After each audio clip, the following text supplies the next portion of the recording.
Everybody at 9:20 a.m. here on the East Coast. But as you can see right now, we are not on the East Coast. You are taking a live look over Grand Rapids, Michigan, looking like a beautiful day there. I have actually never been to Michigan, but thankfully we've got a Fox owned and operated station in Detroit, Michigan. And if you were tuning into News Now from Fox earlier, you saw that we are starting to do weekly updates with the anchors there who are bringing us the latest on top stories from around their viewing areas. So right now, I would like to introduce you to Fox 2 Detroit's Amy Andrews. Oh my gosh, excuse me. I know an Amy Sullivan. Sorry, Amy.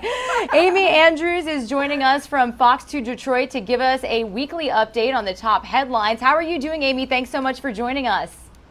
I am so happy to be here with you. And if you want to call me the name of your friend, that's totally cool too. You know, we got to get you to Detroit. I know I have to go to Detroit. I actually have a couple of friends from there and they always tell me how beautiful it is. Well, speaking of Detroit and the city and the area, we are hearing that one of the top stories that you guys are covering today is the fact that the governor is lifting some restrictions. So what can you tell us about that? Regina, you know, it's no secret that Michigan has had pretty tough restrictions, coronavirus restrictions. Our Governor Gretchen Whitmer, has been in the news a lot. Now we are getting some relief for small businesses and other businesses like restaurants and bowling alleys that are now opening to 50% capacity. For the longest time, they were closed completely. So we saw a lot of small businesses, a lot of our favorite restaurants go out of business. Now, fortunately, they're opening up to 50% capacity. And for those restaurants, they were under a 10 p.m. curfew. Now they're going to 11 p.m. So that's great news as well. Some of our sports venues, our Detroit Pistons, they're going to allow fans in the stands. The Detroit Tigers opening day coming up in a month. We're going to be able to go to Comerica Park as well. That's great to hear. A lot of states lifting their restrictions, and we're hearing a lot of reaction from different people about what they think about that. Now, I also, on the topic of COVID-19, want to talk about the vaccine rollout process. I know that the governor likes to update us a lot throughout the week. So what is the latest as far as vaccine eligibility? You know, they've just lowered the age of eligibility to 50 years old with the underlying health conditions, 50 years old, underlying health conditions, and then people who work with kids with special needs or maybe a parent of kids with special needs, special health needs, will be able to get vaccinated as well. So we're really looking forward to that. 850,000 people in Michigan are fully vaccinated right now, which is good news. One of the things I did want to mention to you as well as lifting restrictions is the ability to go into nursing homes and assisted living facilities. This affected me personally, along with you know, thousands of people here in the Detroit area. My mom has dementia and I have not been able to go visit her in forever. Yesterday I was actually able to go in thanks to the lifting of these restrictions and visit her. So what they're doing now is they're allowing you to make an appointment in advance. You go in, they give you a rapid test. I administered it myself, waited 15 minutes, and then I was actually able to go into her assisted living facility for a timed visit, but it was so nice to be able to see a loved one in person. That is a huge, huge bonus for us now.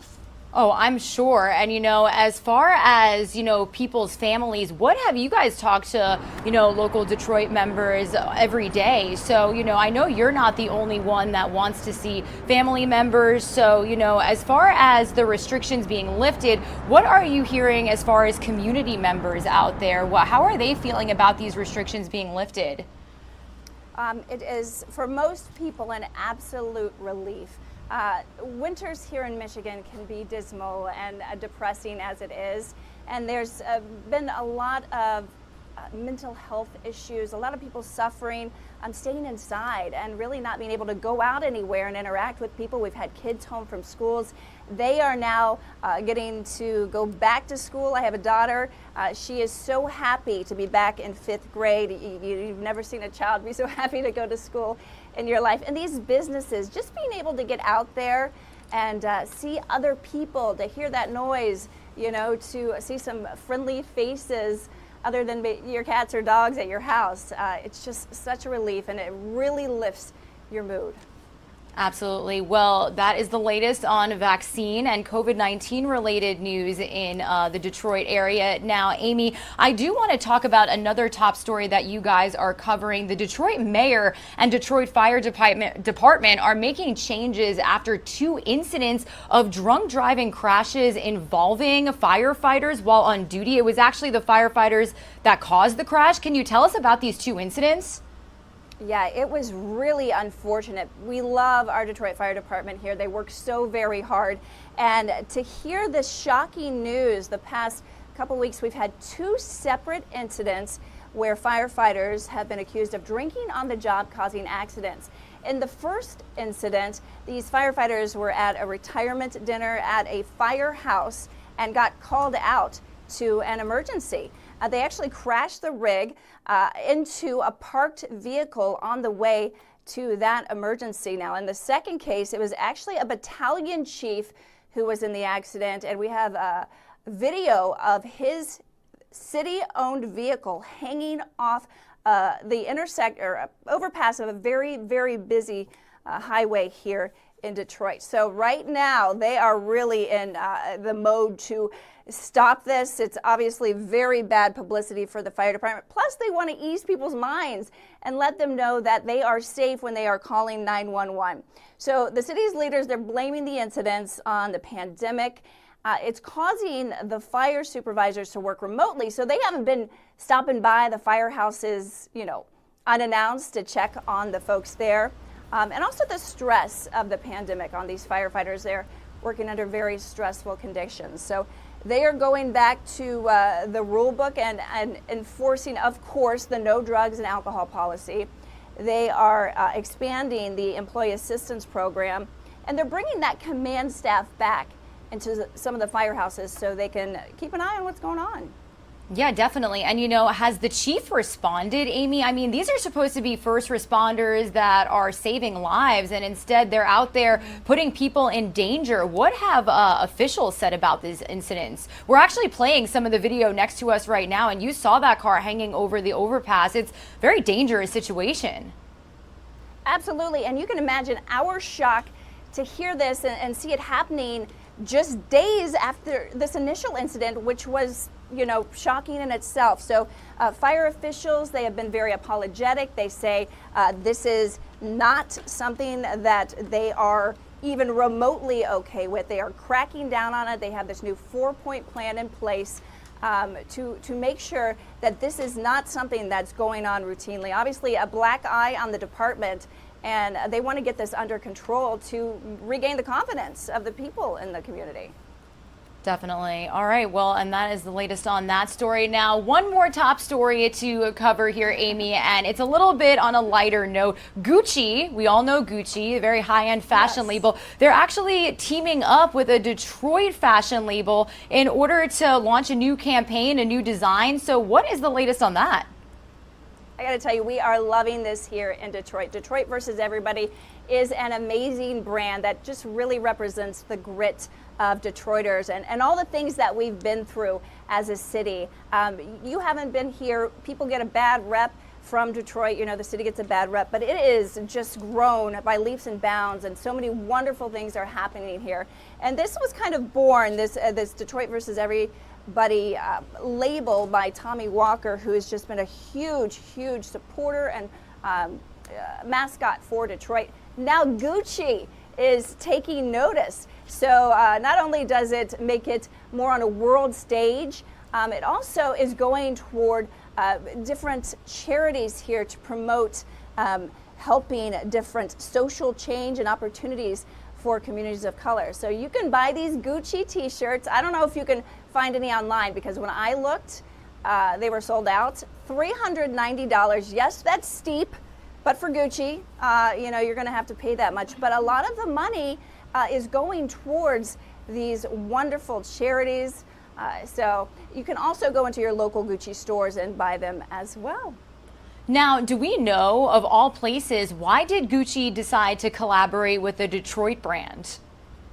Because we are the coolest here in Detroit. No, I'm just kidding.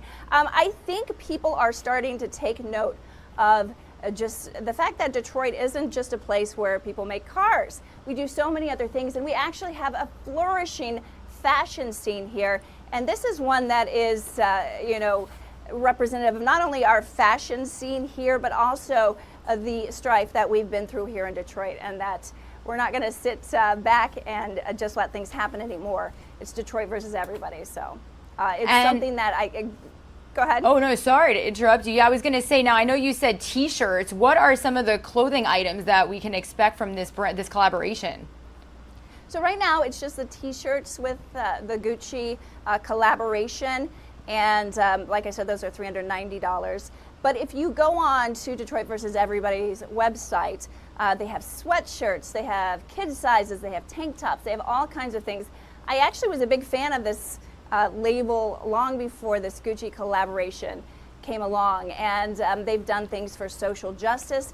I remember I bought a t-shirt that said Everybody versus Injustice when all of the strife was going on this summer in the wake of the George Floyd murder. So they've stayed up to date, and they tackle social issues, and all of their products are available online. And I know there are some other cities getting in on this too. There are 11 other cities with a Versus campaign. So you might want to check online to see if yours is one of them.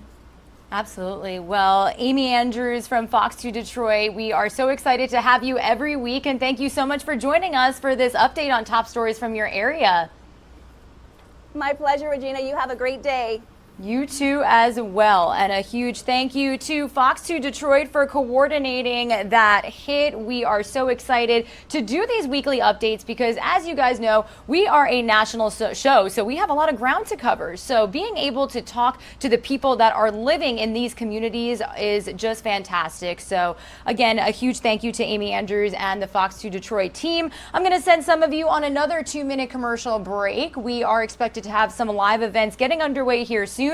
Some more news now from Fox is coming back right away.